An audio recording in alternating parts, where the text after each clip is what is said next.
ओम सभी को नमस्ते। ओम का उच्चारण नमस्ते स्वामी।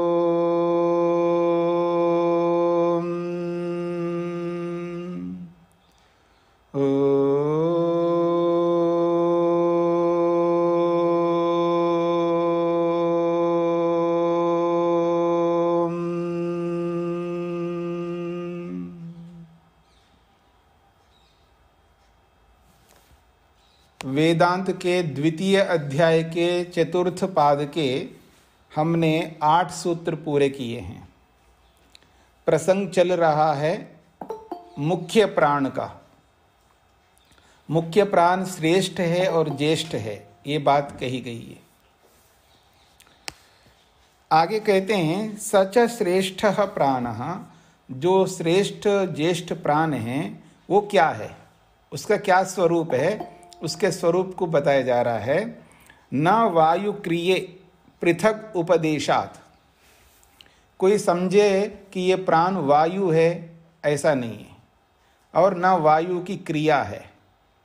शरीर में वायु की क्रिया अलग अलग होती है ना, जैसे कई बार पेट में गुड़गुड़ हो रहा है वायु के कारण से दर्द होता है, शरीर में बहुत सारी वायु की क्रियाएं होती है। कोई समझे ये वायु की क्रिया है, ऐसा भी नहीं है, और जैसे बाहर वायु है वो भी नहीं है। प्राण वायु और वायु की क्रिया से अलग है। पृथक, पृथक का मतलब है अलग है। क्यों? उसको अलग ही उसका उपदेश किया है, उसकी उत्पत्ति अलग से दर्शाई गई है।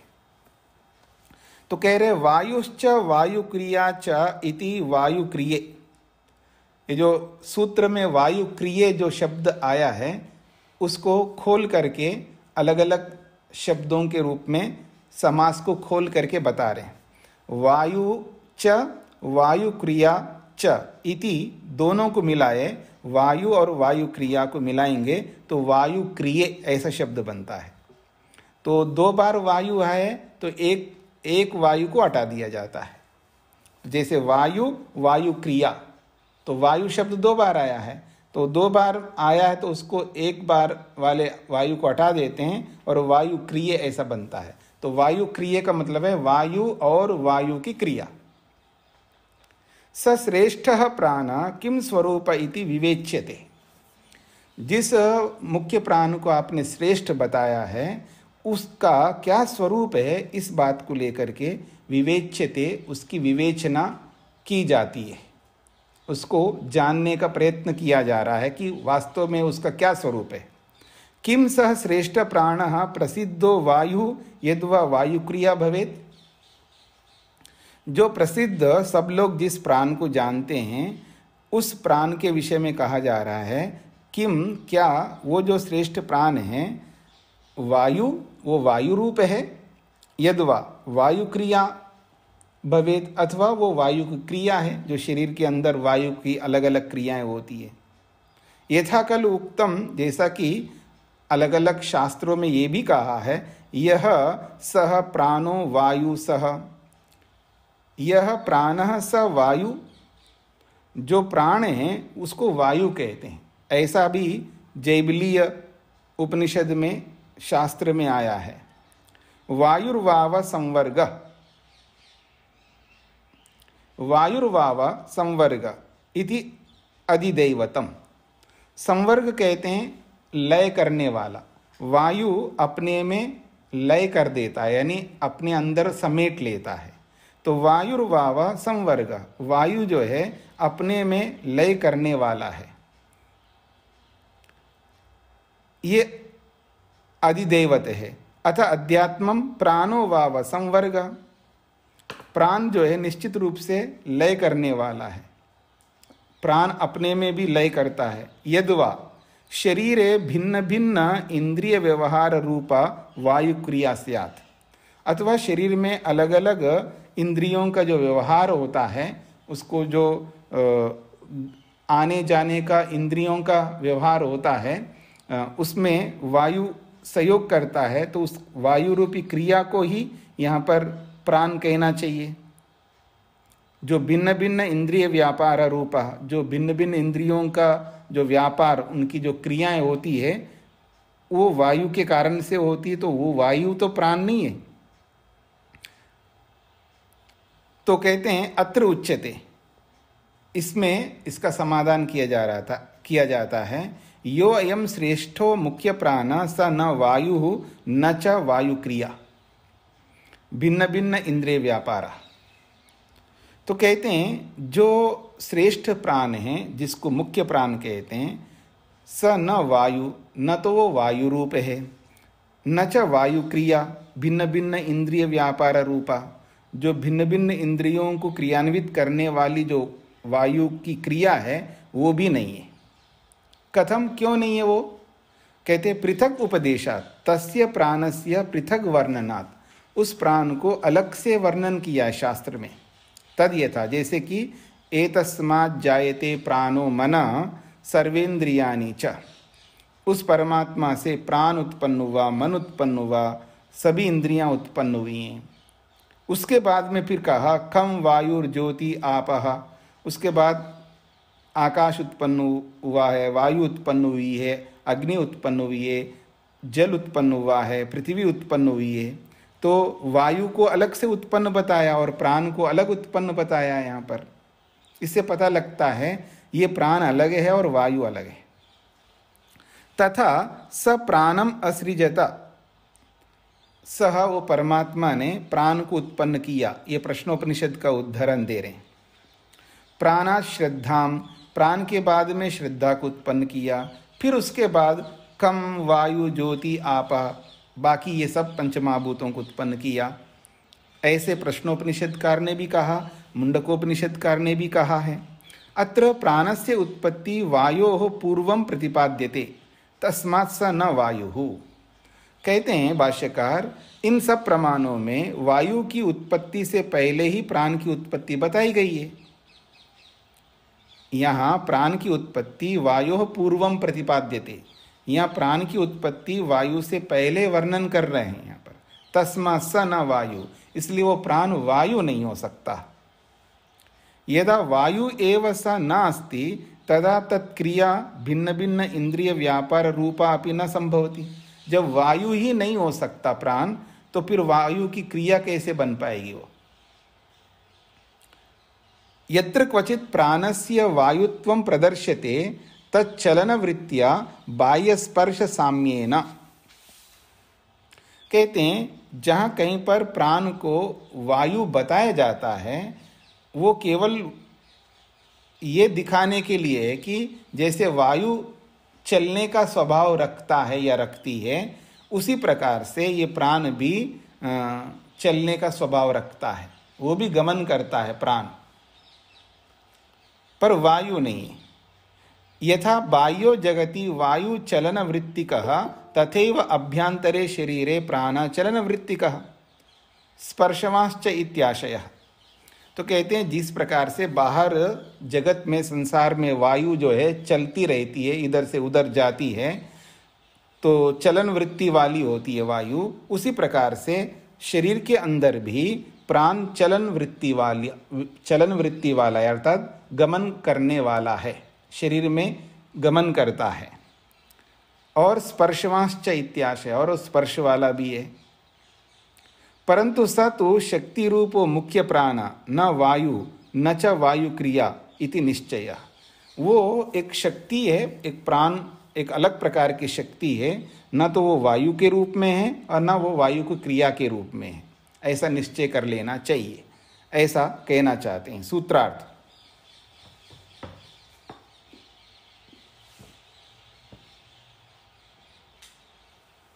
मुख्य प्राण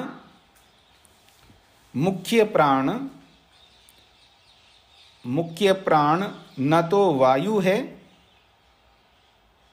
मुख्य प्राण न तो वायु है और न ही शरीर में कार्य करने वाली वायु की क्रिया है। मुख्य प्राण न तो वायु है और न ही शरीर में कार्य करने वाली वायु की क्रिया है, और न ही शरीर में कार्य करने वाली वायु की क्रिया है।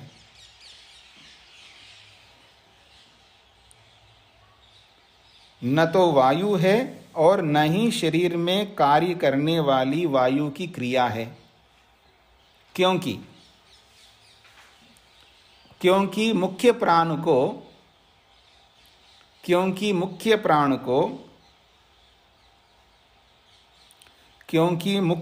को उत्पत्ति के प्रसंग में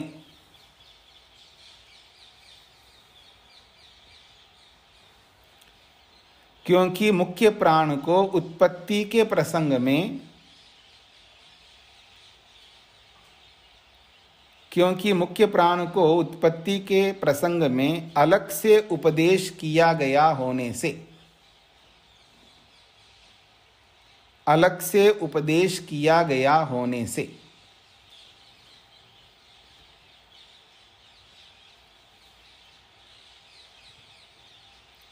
अलग से उपदेश किया गया होने से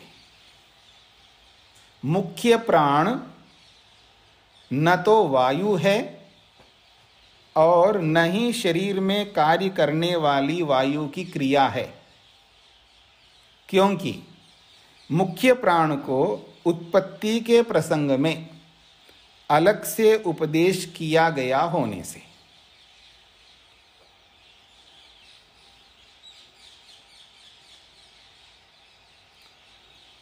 न स्यात् खलु मुख्य प्राणो वायु तत्क्रिया वा, किंतु एतावता न तस्य स्वरूपो लक्ष्यते, किम सत्ताकः स इति वक्तव्यम तदत्रुच्यते।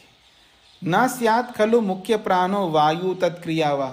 अच्छा जी, आप जो कह रहे हो कि प्राण जो है मुख्य प्राण भी नहीं है और न वायु की क्रिया है, अच्छा हम मान लेते हैं प्राण जो है मुख्य प्राण नहीं है और वायु की क्रिया नहीं, हम मान लेते हैं, लेकिन एतावता न तस्य स्वरूप लक्ष्यते, इतना मात्र कहने से उस प्राण का क्या स्वरूप है ये समझ में नहीं आता।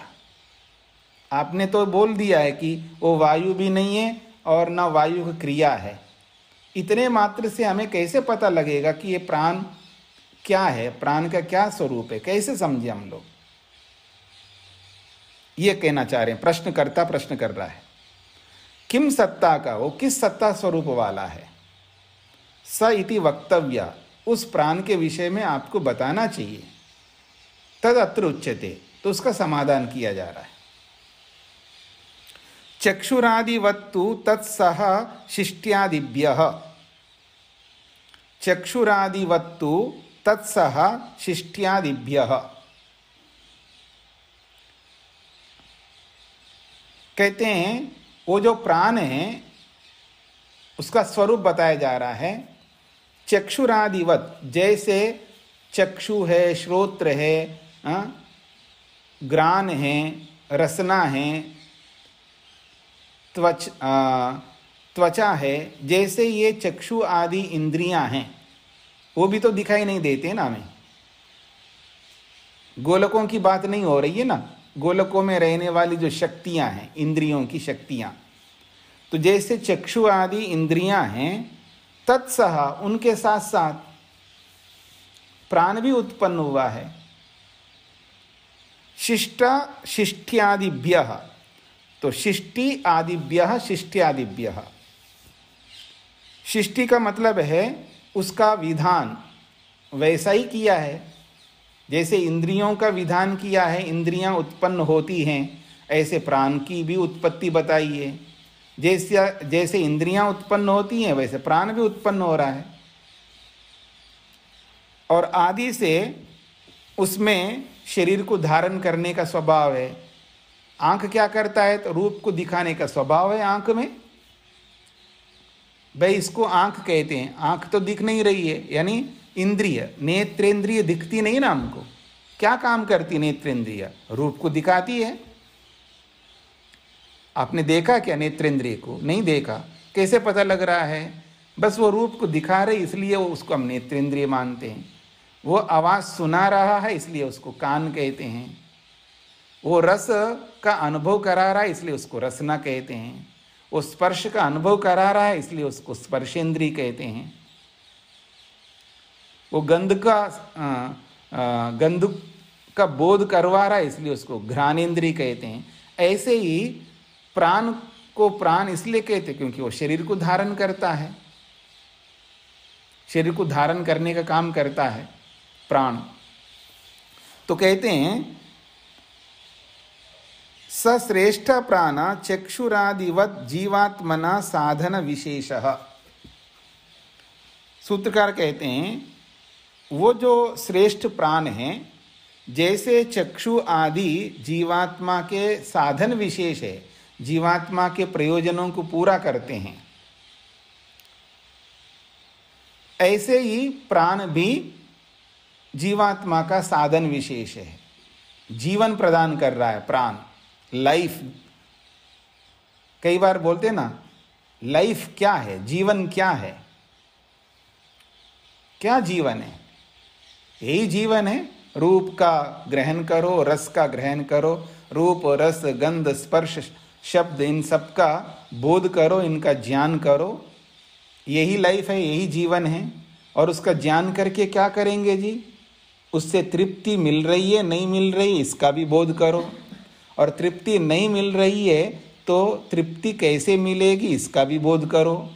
यही लाइफ है, यही जीवन है। जीवन का क्या मतलब है? खाओ पियो और सो जाओ, फिर उठो, फिर खाओ पियो, फिर सो जाओ, फिर खाओ पियो, फिर सो जाओ, ये लाइफ है? या जो हम अनुभव कर रहे हैं उस अनुभव का भी अनुभव करो। पैसा कमाने वाला पैसा कमा रहा है, क्यों कमा रहा हूँ पैसा, इसके बारे में तो सोचना पड़ेगा। हम पढ़ रहे हैं तो क्यों पढ़ रहे हैं? रोज का यही काम है, 6 बजते ही घंटी बजती है, फिर हम लैपटॉप लेकर के बैठते हैं और पढ़ते हैं।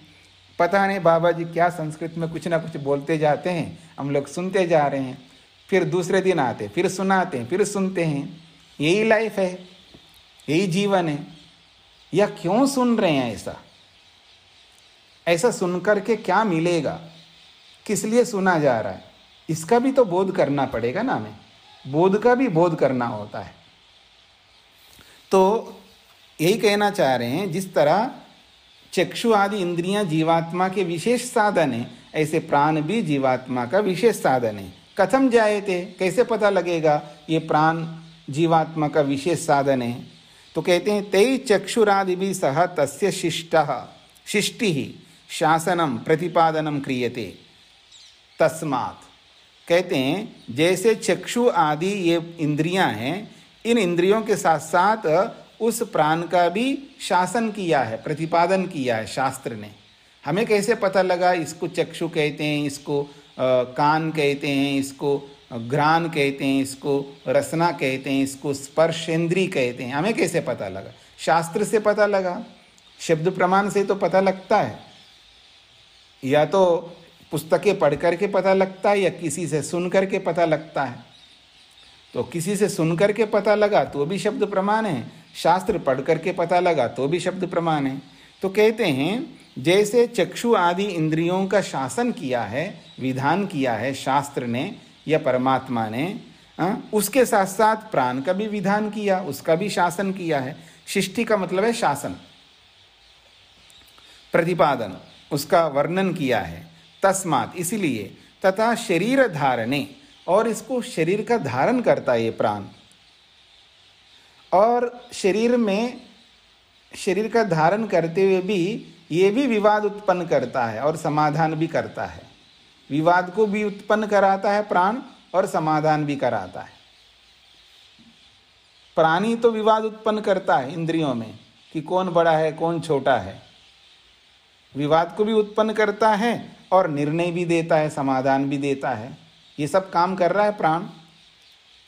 तद यथा, जैसे कि बता रहे हैं, एतस्मात् जायते प्राणो मना सर्वेंद्रियाणि च। अब देखिएगा, एतस्मात् इस परमात्मा से, प्राणः जायते प्राण उत्पन्न होता है, मनः जायते मन उत्पन्न होता है, सर्वेंद्रियाणि च सभी इंद्रियां उत्पन्न होती हैं। तो अलग प्राण की उत्पत्ति अलग बताया, और इन्हीं इंद्रियों के साथ, मन के साथ वो भी उत्पन्न हो रहा है प्राण। फिर इति सहशिष्टि, इस प्रकार उनके साथ में उनका शासन किया है। अतः प्राण अहम श्रेयसी व्युदिरे, और सब इंद्रियां जो है, प्राणा का मतलब है यहाँ पर इंद्रियां, प्राणा सभी इंद्रियां, अहम श्रेयसी मैं बड़ा हूँ, मैं बड़ी हूँ, ऐसा व्युदिरे लड़ाई करने लगे। इति विवादा, ये विवाद भी दिखाया है शास्त्र ने। फिर सह वाग उच्चक्राम चक्षुर उच्चक्राम अतः प्राण उच्चक्रमिष्यन्। तो कहते हैं जब ये विवाद हुआ है तो एक एक करके शरीर से बाहर निकलने लगे, एक एक करके सब बाहर निकल के आ गए। फिर अतः प्राण उच्चक्रमिष्यन्, और जैसे ही प्राण बाहर निकलने लगे, तम अभिसमेत्य ऊचुः भगवन् एधि त्वं न श्रेष्ठो असि माँ उत्क्रमी इति।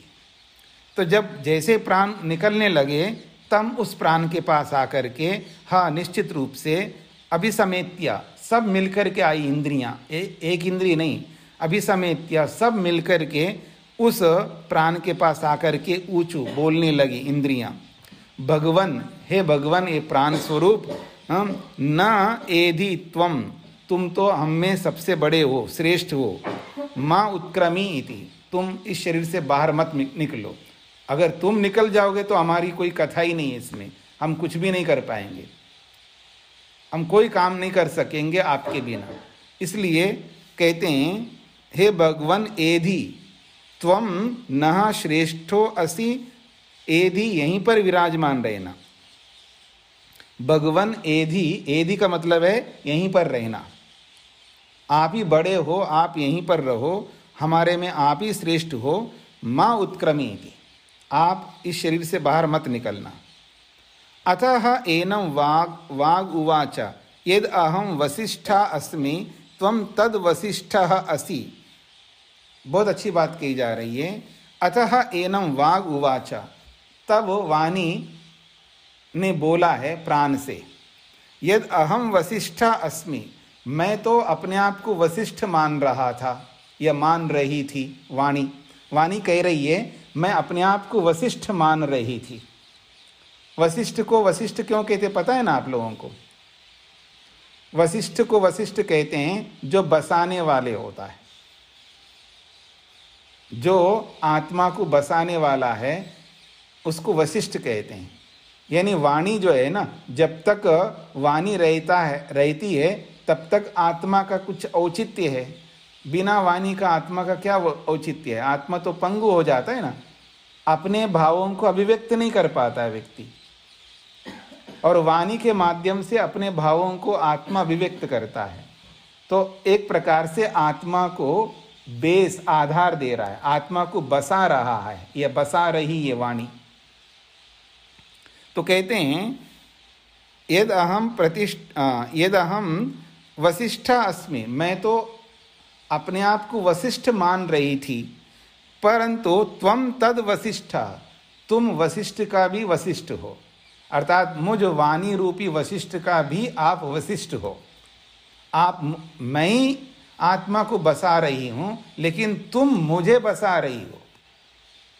तो इसको कहते हैं वशिष्ठ के भी वशिष्ठ हो। तो इसको ऐसा अर्थ करिए, यद अहम वशिष्ठा अस्मि, जो कि मैं वशिष्ठ हूँ, अर्थात शरीर को बसाने वाली हूँ, परंतु त्वम तद वशिष्ठा, त्वम आप, हे प्राण, त्वम आप, तद वशिष्ठा, तद का मतलब है वाणी, तद का अर्थ यहाँ पर वाणी, तद वशिष्ठा, उस वाणी को ही बसाने वाले हो। तद वशिष्ठः असि, उस वाणी को ही बसाने वाले हो। अतः एनम चक्षु उवाच, अब इसको चक्षु ने बोला है। यद अहम प्रतिष्ठा अस्मि, चक्षु कहता है मैं तो प्रतिष्ठा हूँ, मेरे कारण से आत्मा यहाँ पर प्रतिष्ठित है। अगर आँख नहीं है, दिखाई नहीं देता है, तो उसका जीवन किस तरह होता है आप कल्पना कर सकते हैं। कई बार मैं बोला करता हूँ, एक काम करो ना, आप एक दिन के लिए गांधारी बन जाओ, मतलब आंखों पर पट्टी बना लो, पट्टी बांध लो और 24 घंटे के लिए सारे काम करो जैसे वर्तमान में करते हो।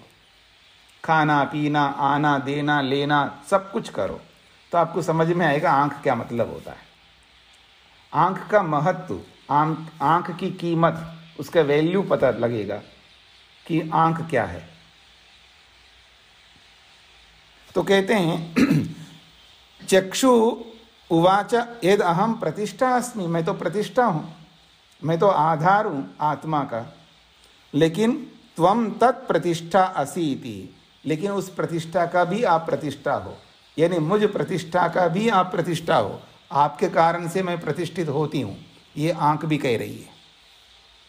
इस प्रकार सभी ने इसी तरह बोला है, वहाँ पर सबका उद्धरण नहीं दिया है, दो का बताया यहाँ पर। इति निर्णय, ये निर्णय दे दिया है कि वास्तव में आप ही श्रेष्ठ हो, महान हो, आप ही सब कुछ हो, आपके बिना हम कुछ भी नहीं है। एवं चक्षु आदि भी साधनै सह प्राणस्य सृष्टि विवाद निर्णयेभ्यो हेतुभ्य, एवं इस प्रकार से चक्षु आदि भी साधनै सह, तो नेत्र आदि इन साधनों के साथ साथ प्राण का भी सृष्टि, उसका शासन, उसका विधान किया शास्त्र ने, यानी जैसे चक्षु आदि इंद्रियां उत्पन्न होती हैं, ऐसे ही प्राण की भी सृष्टि विधान किया है, उत्पत्ति किया है, उसके लिए बताया है और उसके बारे में विवाद भी किया है और निर्णय भी दिया है। प्राण कौन स्थान रखता है, सामान्य स्थान रखता है, निकृष्ट स्थान रखता है या श्रेष्ठ स्थान रखता है, तो उसके विषय में विवाद भी किया है और निर्णय भी दिया है। तो इन सब हेतुओं से, हेतुभ्यः, इन सब हेतुओं से, यानी सृष्टि विवाद और निर्णय, तीन बातें कही है, उसका विधान किया है, उसको लेकर के विवाद हुआ है और उसको लेकर के निर्णय हुआ है। इन हेतुओं से प्राणो अपि साधन विशेष जीवात्मनः इति गतम, इन सब हेतुओं से प्राण भी जीवात्मा का साधन विशेष है। इति गतम, गतम इति सिद्धम, ऐसा सिद्ध होता है। सूत्रार्थ,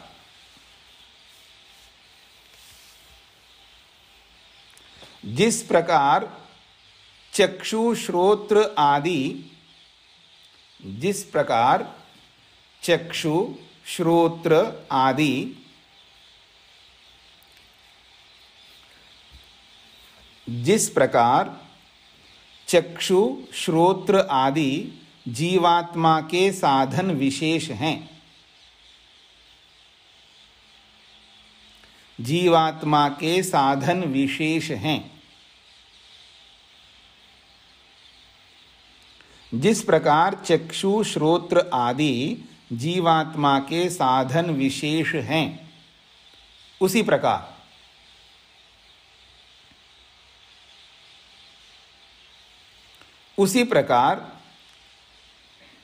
मुख्य प्राण भी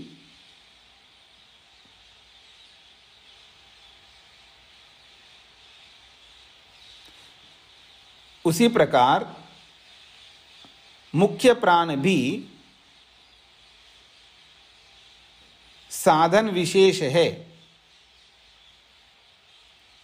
उसी प्रकार मुख्य प्राण भी साधन विशेष है।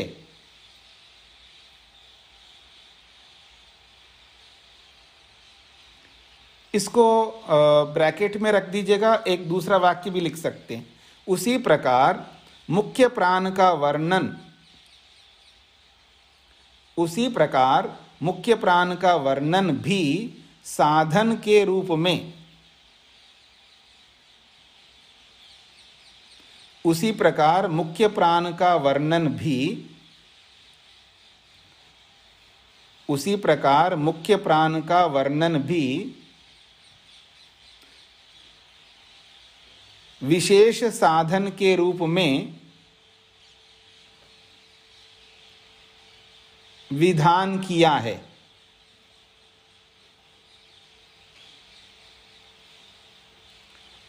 उसी प्रकार मुख्य प्राण का वर्णन भी विशेष साधन के रूप में विधान किया है।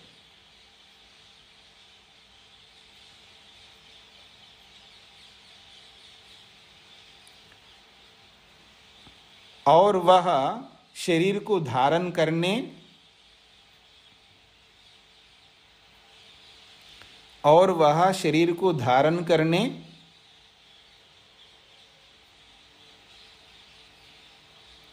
श्रेष्ठत्व के विवाद व निर्णय करने में कारण बनता है।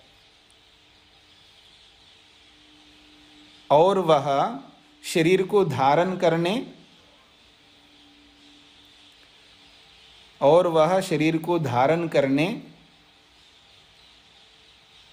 श्रेष्ठत्व के विवाद और निर्णय का कारण बनता है। और वह शरीर को धारण करने श्रेष्ठत्व के विवाद व निर्णय का कारण बनता है।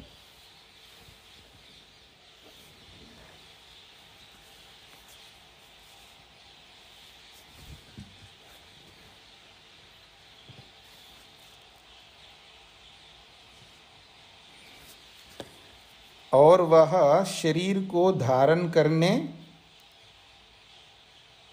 श्रेष्ठत्व के विवाद व निर्णय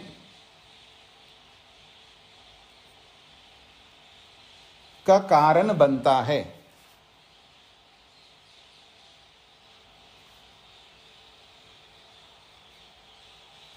हाँ जी, पूरा सूत्रार्थ है, जिस प्रकार चक्षु श्रोत्र आदि जीवात्मा के साधन विशेष हैं, उसी प्रकार मुख्य प्राण का वर्णन भी साधन विशेष के रूप में विधान किया है। और वह शरीर को धारण करने श्रेष्ठत्व के विवाद व निर्णय का साधन बनता है। श्रेष्ठत्व के विवाद व निर्णय का कारण बनता है। सोचिए, एक बार और पढ़ दीजिए, वो कौन सी लाइन अलग करनी है, वो थोड़ा निशान लगा लेंगे। जिस प्रकार पढ़ दीजिए प्लीज। जिस प्रकार चक्षु श्रोत्र आदि जीवात्मा के साधन विशेष हैं, उसी प्रकार मुख्य प्राण का वर्णन भी विशेष साधन के रूप में विधान किया है। और वह शरीर को धारण करने श्रेष्ठत्व के विषय में विवाद व निर्णय का कारण बनता है।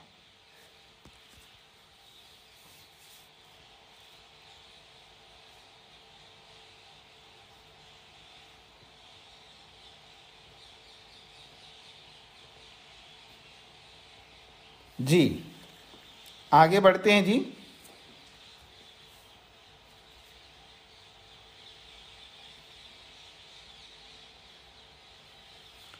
एक प्रश्न किया जा रहा है, केनचित शंक्येत यदि मुख्य प्राणः चक्षुरादिवत् जीवात्मना साधन विशेषः तर्हि तस्यापि कश्चित् रूपादिवद् विषयः प्रसज्येत।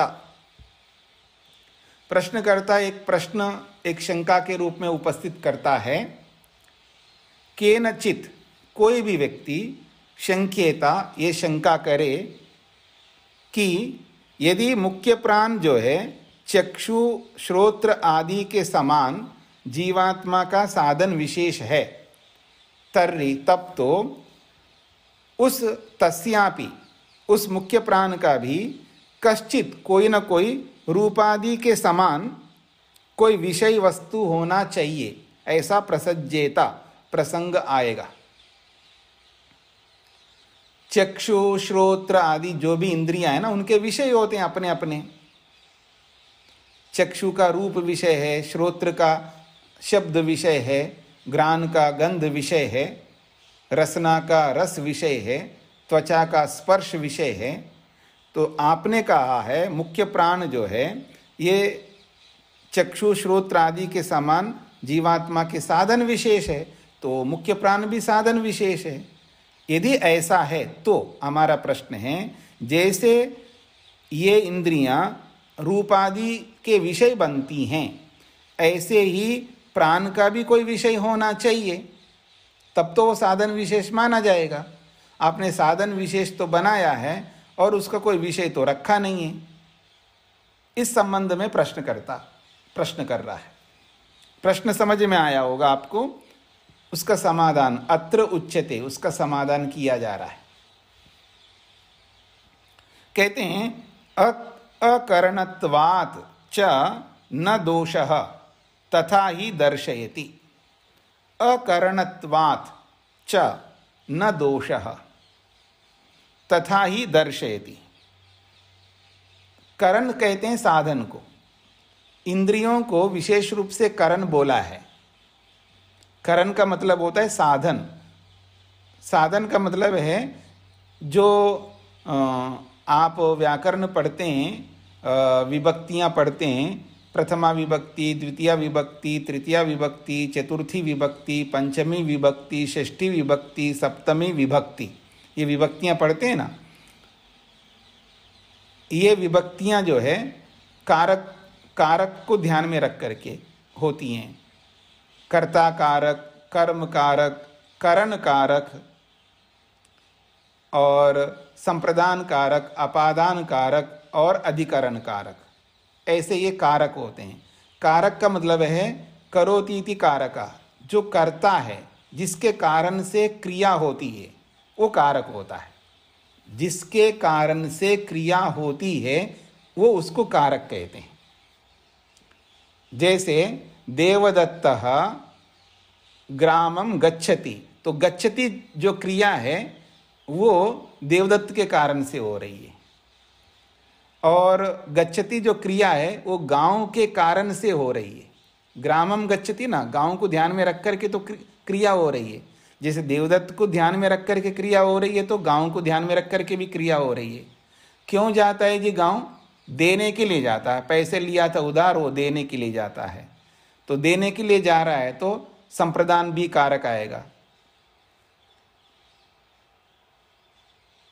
संप्रदान का मतलब है चतुर्थी विभक्ति, तो देने के लिए जाता है, तो जाने की क्रिया हो रही है देने के लिए। अच्छा, कहाँ से जा रहा है जी? घर से जा रहा है, तो गृहात् गच्छति, तो गृहात् भी एक कारक है क्योंकि वहां से अलग हो रहा है।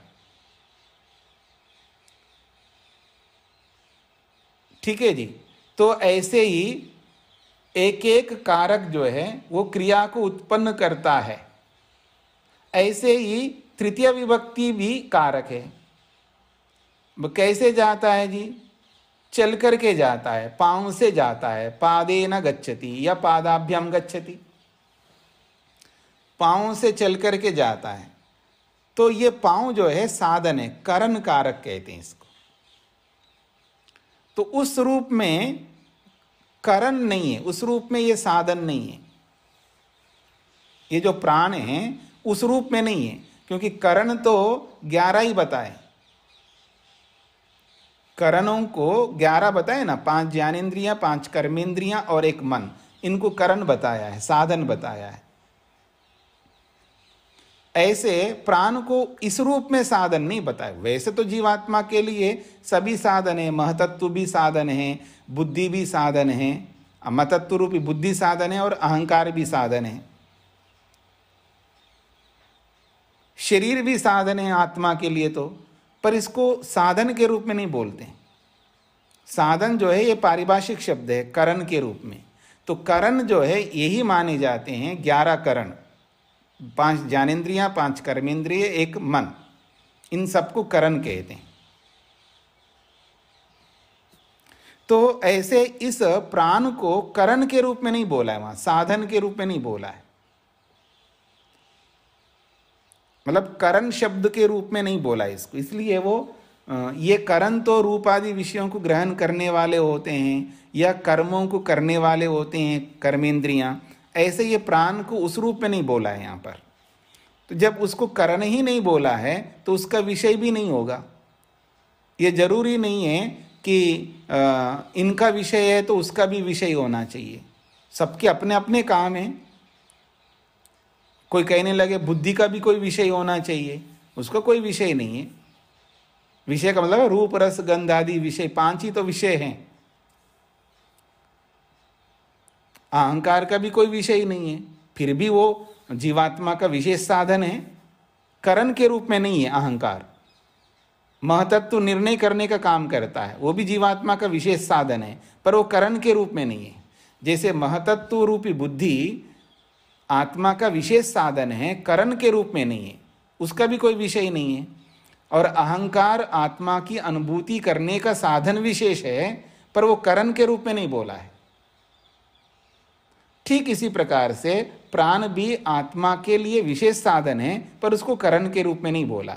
जब करण के रूप में नहीं बोला है तो फिर वो उसका विषय भी नहीं होगा, ये कहना चाहते हैं। तो अकरणत्वात्, वो करण ना होने से, प्राण करण ना होने से न दोषः, उसका विषय हो इसमें कोई बात ही नहीं, उसका कोई दोष नहीं आएगा। यानी उसका विषय नहीं है इसलिए दोष कारक है, अगर ऐसा कोई कहे तो न दोष, उसमें कोई दोष नहीं आता है। तथा ही दर्शयति, शास्त्र वैसा ही उस प्राण को वर्णन करता है, उसको साधन के रूप में, उसको करण के रूप में वर्णन नहीं करता है।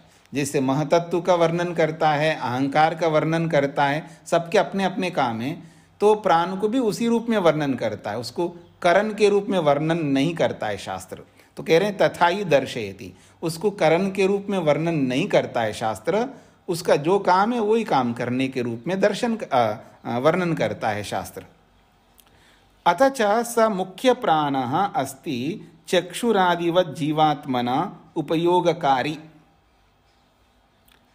अच्छा, ये जो मुख्य प्राण हैं वो चक्षु श्रोत्र आदि के समान जीवात्मा के उपयोगकारी यानी उपयोग करने वाले करण हैं, किंतु सो अकरणम अनिंद्रियम चक्षुरादिवत न इंद्रियम। वो यद्यपि चक्षु आदि के समान उपयोग करने वाला है, उपयोगकारी है, उपयोग में आता है, प्राण जीवात्मा के उपयोग में आने वाला विशेष साधन है, परंतु अकरणम, वो करण नहीं है, अर्थात अनिंद्रियम, वो इंद्रिय नहीं है। चक्षुरादिवत, चक्षु आदि इंद्रियों के समान वो नहीं है, इसलिए न इंद्रियम, वो इंद्रिय हो ही नहीं सकता। तस्मात् न रूपादि विषयवद विषयांतर प्रसंग दोषः, जैसे रूपादि विषयों को ये इंद्रियां ग्रहण करती हैं उसी के समान वो भी किसी विषय का ग्रहण करें, ऐसा प्रसंग आने का दोष नहीं आता उस प्राण में। मुख्य प्राणस्य अप्रसंग दोषा भवति, मुख्य प्राण का ऐसा कोई प्रसंग का दोष नहीं आएगा कि भाई वो किसी विषय को ग्रहण नहीं कर रहा इसलिए दोष कारक है, ऐसा कोई दोष उत्पन्न नहीं होता है। यदि मुख्य प्राणो अपि चक्षुरादिवत विषयग्राही भवेत्,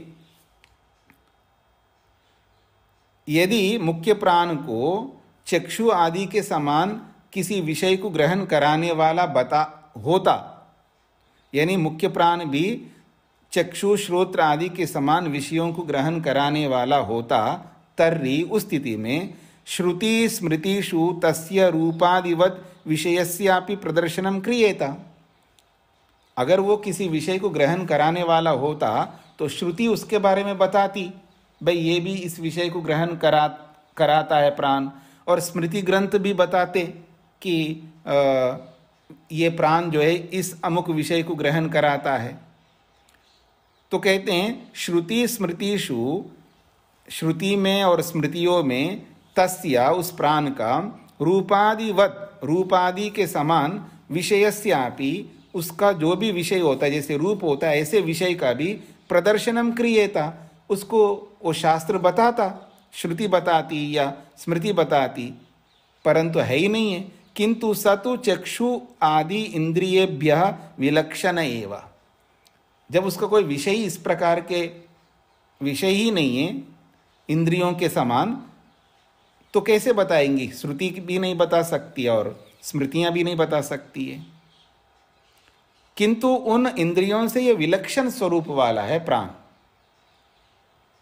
तथा ही श्रुतिरपि तद भिन्नताम दर्शयति, और श्रुति भी उसी प्रकार से उन इंद्रियों से भिन्न स्वरूप में इस प्राण को दर्शाती है। श्रुति यानी वर्णन करती है। तद यथा, जैसा कि जिस प्रकार से वर्णन करती है, यस्मिन् उत्क्रांते शरीरम पापिष्ठतरम इव दृश्यते स व श्रेष्ठः प्राणः, वो श्रेष्ठ प्राण है। कहते यस्मिन् उत्क्रांते, जिस प्राण के निकल जाने पर, शरीरम, ये जो शरीर है वो कैसा बनता है? पापिष्ठतरम इव दृश्यते है। पापिष्ठतरम का मतलब है अत्यंत घृणित, जिसको कोई देखना भी नहीं चाहता है। जैसे पाप को कोई देखना नहीं चाहता है, अत्यंत गलत वस्तु को कोई व्यक्ति देखना नहीं चाहता, ऐसे ही शरीर बन जाता है प्राण के निकलने पर। ऐसे प्राण को इस प्रकार का वर्णन करता है शास्त्र कि प्राण इस तरह है कि ये प्राण से शरीर जीवित रहता है, जीवन बना रहता है, ये जीवनदायी है, जीवन देने वाला है प्राण। पर ऐसे प्राण के निकलने पर शरीर तो बिल्कुल अत्यंत पापिष्ठतरम का मतलब है बिल्कुल ऐसा होता है, अत्यंत घृणित हो जाता है, उसको कोई रखने को तैयार नहीं है। पत्नी को पति रखने को तैयार नहीं है, हाँ, पत्नी पति को रखने को तैयार नहीं है, माँ बेटे बेटी को रखने को तैयार नहीं है, ना बेटे बेटियां माँ को पिता को रखने को तैयार नहीं है। जब उस शरीर से निकल जाता है उस स्थिति में कोई किसी को रखने को तैयार नहीं है, कोई उसके पास बैठने को तैयार नहीं होगा। एक दिन बैठेगा, 2 दिन बैठेगा, कितने दिन तक बैठे रहेंगे उसके पास में? कोई नहीं रहना। तो वो अत्यंत पाप के समान बन जाता है शरीर। इसलिए स व श्रेष्ठ, वो हमारे में सबसे श्रेष्ठ है, इन इंद्रियों में से भी श्रेष्ठ है, ऐसा छांदोग्य उपनिषदकार कहते हैं। तेन यद अश्नाति यद पिबति तेन इतरान प्राणान अवति। बहुत अच्छी बात कही है। तेन, वो जो मनुष्य है उसके द्वारा, मनुष्य के द्वारा, यद अश्नाति, जो भी खाया जाता है, यद पिबति, जो भी पिया जाता है, जो भी का मतलब है दूध और जूस है जी, आपका रस, फलों के रस, सब्जियों के रस और दूध, यही तो पिए जाने वाले हैं। जो भी पिया जाता का मतलब है आप कुछ और मत लेना। हाँ जी, हम विदेश में रहते हैं। मैं पहली बार कहाँ गया था? फिजी गया था एक बार, काफ़ी सालों पहले की बात है। जिसके भी घर में जाएं, और वो जैसे शोकेज में भारत में कुछ रखते हैं ना, वो घरों के अंदर क्या बोलते हैं, कुछ ना कुछ, कोई शील्ड रखते हैं, कोई बच्चों के कोई विशिष्ट चीज़ होते हैं तो उसमें कांच के अंदर उसमें रखते हैं। तो हमने देखा शोकेस जो होता है उसमें रखते हैं। हमने देखा इसके घर में ये क्या सब बोतल रखे हुए हैं। हाँ? मैंने पूछा ये क्या चीज़ है?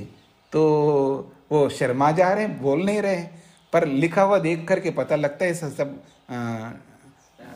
वही है, शराब है। और क्या विशेष शराब है, पुराना वो शोकेज की तरह दिखा रहे हैं। तो जिसके भी घर में जाऊं वहाँ पता नहीं ये सब रखे हैं। और तो और आर्य समाजी के घर में भी गए, जो हवन करने वाले हैं, जो आर्य समाज के प्रधान हैं, उनके घरों में भी ये रखे हुए हैं। मैंने कहा कि ये कमाल हो गए जी, कैसे हो गई ये? तो ऐसा कुछ पीने वाली चीज़ नहीं बोला जा रहा है यहाँ पर, पीने योग्य चीज़ को बोला जा रहा है। तो कहते हैं जीवात्मा या मनुष्य के द्वारा जो भी खाया जाता है, खाने योग्य, जो भी पीने योग्य पिया जाता है, तेना, उस खाए पिए के माध्यम से, इतरान प्राणान अवति, वो बाकी इंद्रियों को उस खाए पिए के आहार से शक्ति पहुंचा देता है प्राण सब तक, सब इंद्रियों तक। और उनकी रक्षा कर देता है। प्राण ये काम करता है, प्राणों की रक्षा करता है, अर्थात इंद्रियों की रक्षा करने का काम प्राण का है, शरीर की रक्षा करने का काम भी प्राण का है, जीवित बनाए रखने का काम भी प्राण का है। इतने बड़े बड़े काम कर रहा है, और क्या चाहिए आपको। प्राणेन रक्षण अवरम कुलायम, बहुत अच्छी बात कही है बृहदारण्यक उपनिषद में। कहते हैं प्राणेन कुलायम, कुलायम कहते शरीर को, अवरम कुलायम, ये कुलाय कैसे, नष्ट होने वाला है जी। अवरम का मतलब होता है नष्ट होने वाला, कभी ना कभी तो नष्ट हो गया, कभी ना कभी तो नष्ट होना ही है इस शरीर को। तो कहते हैं प्राणेन रक्षण अवरम कुलायम, प्राण के माध्यम से ये कभी नष्ट होने वाले इस शरीर को भी वो रक्षण, सुरक्षा प्रदान करती है। जब तक नष्ट नहीं होगा तब तक तो सुरक्षा प्रदान करेगा ही प्राण। यस्मात् कस्माच्च अंगात् प्राणा उत्क्रामति तदेव तत्शुष्यति, बहुत अच्छी बात कही है बृहदारण्यक उपनिषदकार ने, प्राण को लेकर के बहुत अच्छी अच्छी बातें कही है। कहते यस्मात् कस्मात् अंगात्, जिस किसी भी अंग से प्राण उत्क्रामति छोड़ देता है, किसी अंग को प्राण छोड़ देता है, तदेव तत्शुष्यति, वो अंग जो है सूख जाता है एक प्रकार से, वहाँ कोई अनुभूति नहीं होती है। ये इसको विशेष रूप से वृक्ष पर आप देखेंगे ना तो आपको समझ में आएगा। जिस डाली को, जिस विभाग को वो प्राण छोड़ देता है तो वो सूख जाता है, बाकी पूरा वृक्ष जो है हरा भरा दिखता है, वो डाली मात्र सूख जाता है, मुरझा जाता है। और आपको और उदाहरण देता हूं मैं आपको, देखिएगा। आपने कभी आम के पेड़ पर चढ़ करके देखा हो, आम है, बरगद है, बड़े बड़े पेड़, तो पेड़ के ऊपर जो है हम लोग गुरुकुल में पढ़ते रहे, और आजकल तो सब खरीद करके लाते हैं, वहाँ हमको खरीदने के लिए पैसे कहाँ मिलेगा। तो हम हवन के लिए लकड़ियाँ चुन करके लाते थे, तो आम के पेड़ों के ऊपर चढ़ करके तोड़ करके लाते थे। जो पेड़ के ऊपर जो है ना, ऊपर ऊपर के भाग के सूखे सूखे लकड़ियाँ होती थी, उसमें उसको तोड़ करके लाते थे। तो जिस जिस शाखा को, जिस जिस डाली को वो प्राण छोड़ देता है वो सूख जाता है। तो उस अर्थ में इसको आप लगा सकते हैं, यस्मात् कस्माच्च अंगात्, जिस किसी भी अंग से प्राण उत्क्रामति छोड़ देता है उस अंग को, तदेव तत्शुष्यति, वही उसको सुखा देता है, मतलब वो सूख जाता है एक प्रकार से। इति एवं शरीरेन्द्रियाणाम धारण रक्षण पोषण जीवनानि प्राणस्य वृत्तिर्व्यापारः कार्यम वा इति विज्ञेयम्। प्राण के बहुत बड़े काम हैं। क्या करता है देखिएगा, इति एवं इस प्रकार से शरीर इंद्रियाणाम धारणा, शरीर और इंद्रियों को धारण करने का काम करता है प्राण, शरीर को भी धारण कर रहा है, इंद्रियों को भी। और रक्षणा, उनकी सुरक्षा भी प्रदान करता है प्राण, और पोषणा, उनको पुष्ट भी करता है प्राण, जीवना, उनको जीवित भी रखता है। ये सब प्राणस्य वृत्ति व्यापार, ये प्राण की वृत्तियां हैं, अर्थात प्राण का ये व्यापार है, अर्थात ये प्राण का कार्य है। तो प्राण की वृत्ति कहो, प्राण का व्यापार कहो, या प्राण का कार्य कहो, एक ही बात है। तो ये सब प्राण के कार्य हैं। इतने सारे काम प्राण करता है, और क्या चाहिए। केवल रूप आदि विषयों के समान ये भी कोई विषय को ग्रहण करे तभी इसको साधन बनाएंगे, ऐसा कोई आधार नहीं है। बस सबके अपने अपने काम हैं। महतत्व का अपना काम है, वो किसी भी विषय को ग्रहण नहीं करता महतत्व, वो निर्णय देता है। अहंकार भी किसी भी विषय को ग्रहण नहीं करता है, वो आत्मा की अनुभूति कराता है। ऐसे ही प्राण किसी भी विषय को ग्रहण नहीं करता है इंद्रियों के समान, वो शरीर को धारण करता है, इंद्रियों को भी धारण करके रखता है, और उनको पुष्ट भी करता है, उनको जीवित भी रखता है। बहुत सारे काम है उसके, ये कहना चाहते हैं। ऐसा ही समझाया जाएगा प्राण को, और इसके अतिरिक्त प्राण के स्वरूप को और कुछ नहीं बता सकते हम, ये कहना चाहते हैं सूत्रकार। सूत्रार्थ,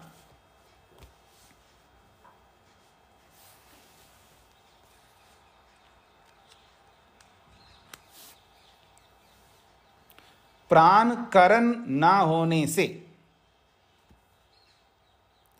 प्राण करण रूपी साधन ना होने से, ऐसे भी लिख सकते हैं, प्राण के करण रूप साधन ना होने से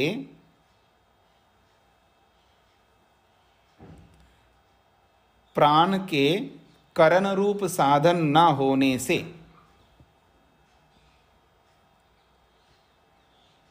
किसी विषय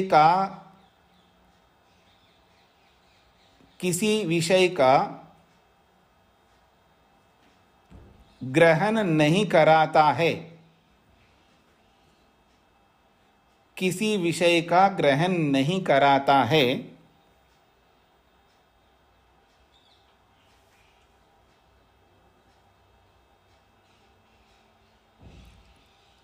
तो कोई दोष नहीं आता, तो कोई दोष नहीं आता।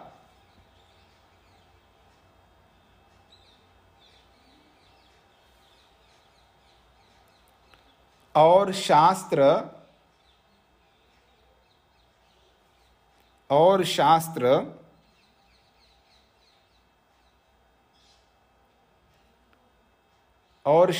भी ऐसा ही वर्णन करता है, और शास्त्र भी ऐसा ही वर्णन करता है।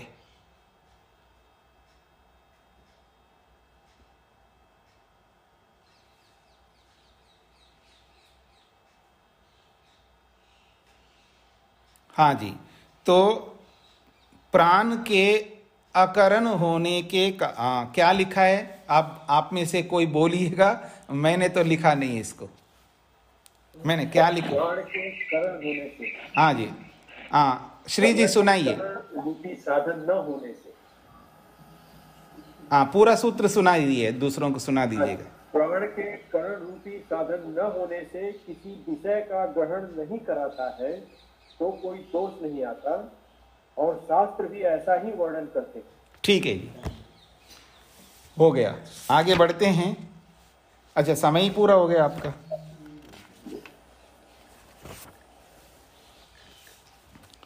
तो किसी को कोई बात पूछनी है? प्राण को यहाँ ये समझ लीजिएगा कि प्राण वायु नहीं है और प्राण वायु क्रिया नहीं है, तो क्या है, क्या समझें? तो ये समझिए उसको कि जैसे हर साधन का अपना अपना काम है। महतत्व का काम निर्णय देने का है, अहंकार का आत्मानुभूति करने का काम है, इंद्रियों का अपने अपने विषयों को ग्रहण कराने या बाकी कर्मेंद्रियां कर्म कराने के लिए हैं। तो प्राण क्या करता है? शरीर को धारण करता है और इन सभी इंद्रियों को शक्ति प्रदान करता है, उनको जीवन प्रदान करता है। बस यही समझ लेना, ऐसा प्राण होता है।